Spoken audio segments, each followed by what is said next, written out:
What's going on, guys? So in this tutorial, I'm going to go over this FX sound from Cthulhu Sleeps. It's that like click clock type of effect. I've had a couple of requests for this. So this is from my recreation of the song.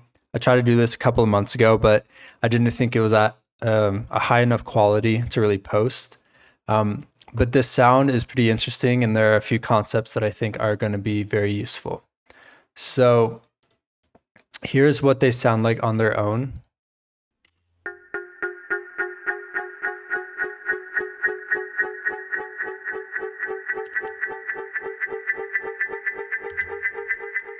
And then in the context of the entire instrument section in the break.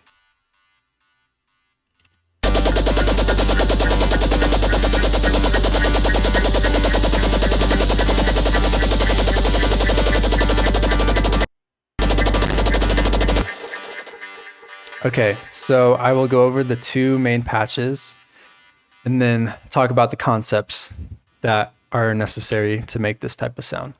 So the first one, this main one, sounded like there are these three notes that were repeating in the original. So these are the three notes.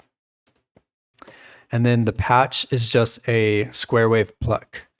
So I just went to basic shapes, got a square wave. Then I'm using this LFO1 on trigger mode.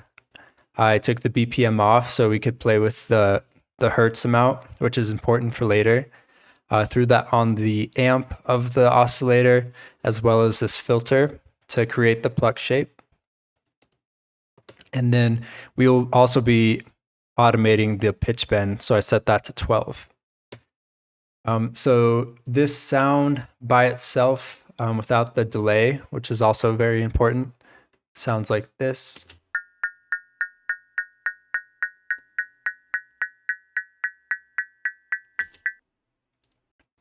Okay, and the second sound real fast is just the exact same thing, but a saw wave. Again, the LFO1 automating or modulating the amp as well as on the cutoff. We're using Hertz as well, and then the pitch bend at 12 as the other one was. So to make this work, you have to automate the rate up, the pitch up, and you have to automate the delay down. So the way I found the right numbers to do this, the right speeds to do this, is I heard in the original that the original sound sounded like a dotted eighth note. So I know I needed to automate the rates, and you can't do that cleanly using BPM. So I went to this website where I found first what a dotted eighth note was in milliseconds. I will link these websites in the description below, but I just typed in 128 eighth note dotted yes, and then that is the delay time in milliseconds. So to find the Hertz for that, I went to a Hertz to millisecond calculator and typed in 351 milliseconds, and I got 2.8 Hertz. So that is why at the beginning of this section, the rate right here is at 2.8, because I want it to start at a dotted eighth note.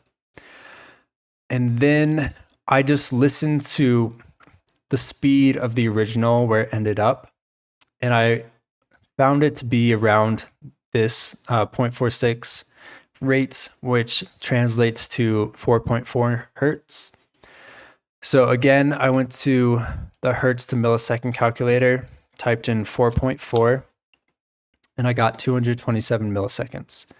So that is important for the delay time, because I want the delay to start just prior to the actual sound itself.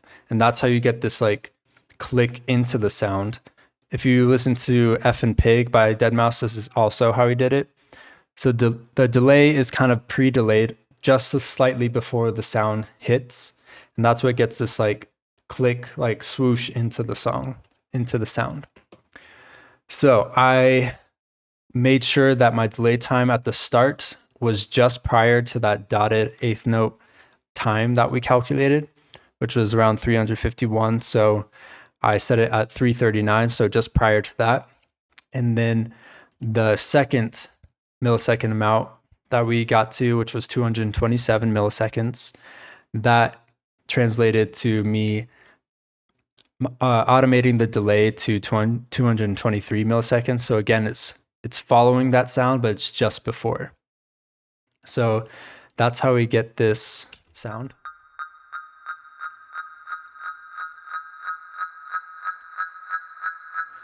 And I put these automations in new lanes so you could see them together. This is the delay time, and this is the rate. So you can see the delay time is following the rate, going down in milliseconds, which means it's speeding up, and it's following the rate as it's speeding up as well. And then the last thing that I had to do was just pitch bend the synth. And again, I followed the original track to see at what octave the sound ended up at.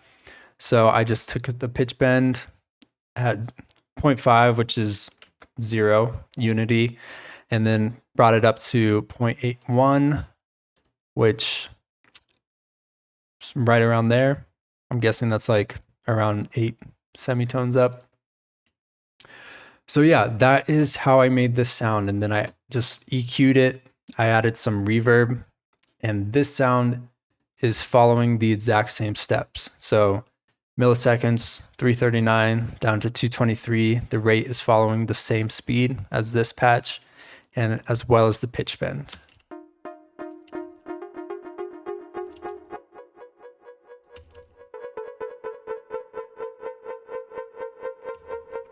Yeah, so those played together is how we get the final sound.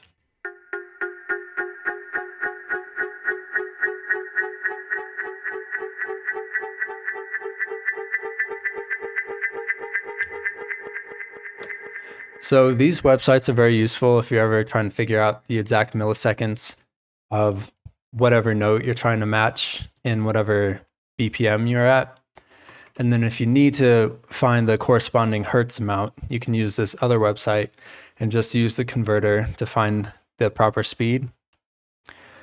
So that is pretty much it. The sounds themselves are very basic. I'm not sure how deadmau5 actually did it, but yeah, it's just a saw or a square pluck, fully made one with the proper notes, and then a saw pluck, and this one, just the top notes apparently was what worked best. And then you just have to automate the delay and the rates and the pitch bend together so they're moving in harmony with each other. And to get the kind of swoosh into the pluck sound, the click sound, the clock effect, you want the delay to just be pre-delayed from the actual note amount. So yeah, and then in the second part of the break, there's this other patch that comes in.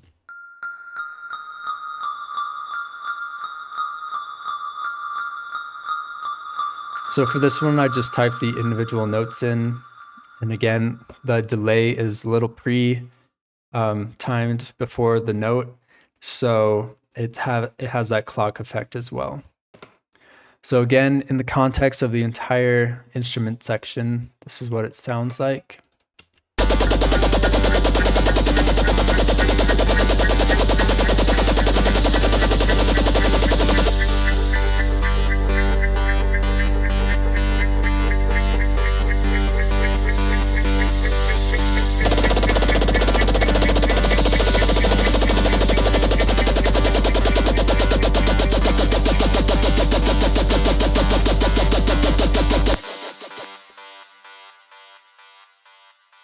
So yes, that is how you create this click-clocky effect.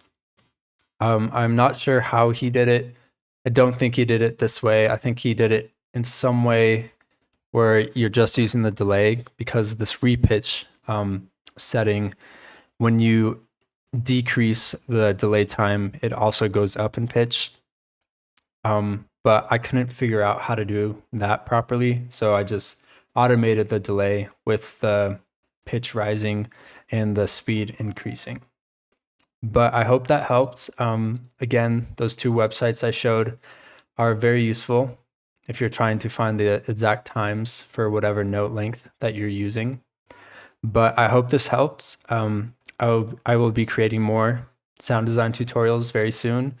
But if you would care to give a subscribe and a like, I'd appreciate that very much. And I will see you guys in the next video.